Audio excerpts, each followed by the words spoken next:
Today on Dad Hunt, we're taking a look at an affordable biometric gun safe from CVLIFE. Let's check it out.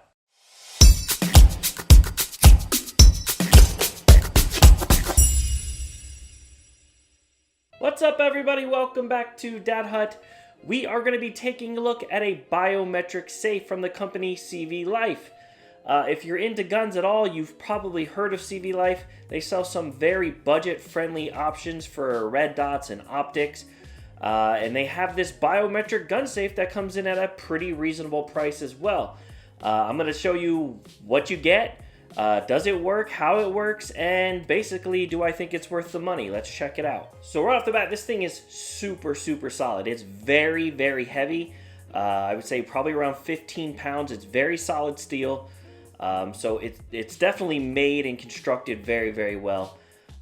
Anything can be broken into. You give something to the lock-picking lawyer on YouTube, he's going to find his way into it.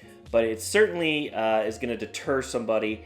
If you have kids or something like that you want to keep a firearm out of their hands, this is going to be a great option to do that. It could be mounted on the left side, the right side, or even underneath something. So it's got plenty of mounting options for you. Just make sure whenever you do mount it that you mount it to something that just can't be picked up. If you're going to put it on a nightstand, know that it is pretty heavy. So if you're putting it on a small nightstand, it might just tip it over. But you don't want to mount it to something that, maybe one or two people can just literally pick up and move, the safe and, maybe a nightstand that you have it connected to and just move it. So make sure you have it to something solid, something heavy. And it actually gives you the hardware in the box so that you can mount it without having to go out and buy any extra, drywall screws or anything like that. So there's 3 ways it gives you to get into this safe. One, and the most basic and I guess most reliable way, is going to be a key. They do give you 2 keys, and there is a keyhole on the bottom of the safe. This is how you're going to use it to get into it. If the batteries ever die, or maybe the first time getting into the safe, you can use this before you put batteries in it if you just want to open it up.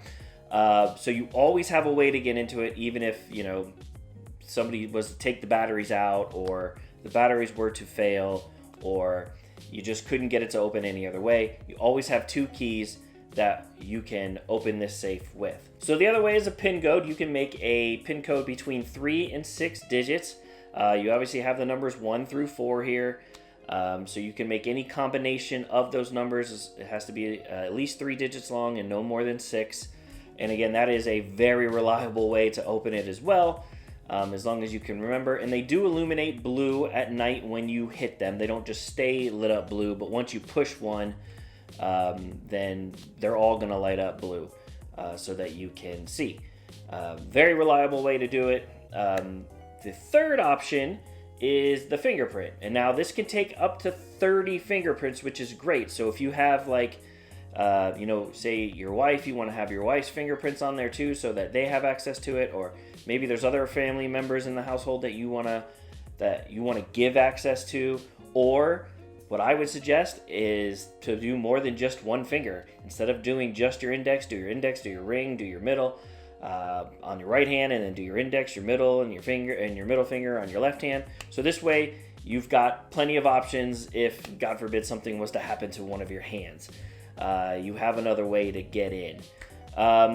Is it reliable? I would say 90% of the time I have found it reliable. There are some times where if you don't get your finger on the reader just right, it will throw an error. And I'm going to show you a video here where I think I do it like 5 or 6 times, and one of the times, I think the very first time, it doesn't register, but then it registers again like 5 times in a row after that.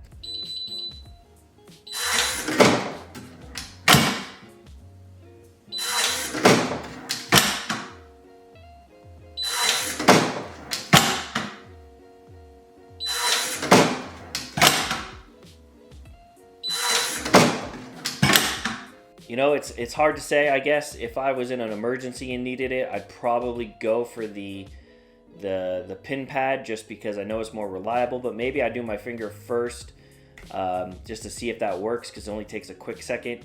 And then again, that would light up all the keypad and everything blue so that I could really see what I was doing. But Is it perfect? No, it's not 100% perfect. I don't know if any fingerprint reader is going to be 100% perfect. It's kind of user error if you don't get it on there just right. But 90% of the time, it is reading my finger just fine.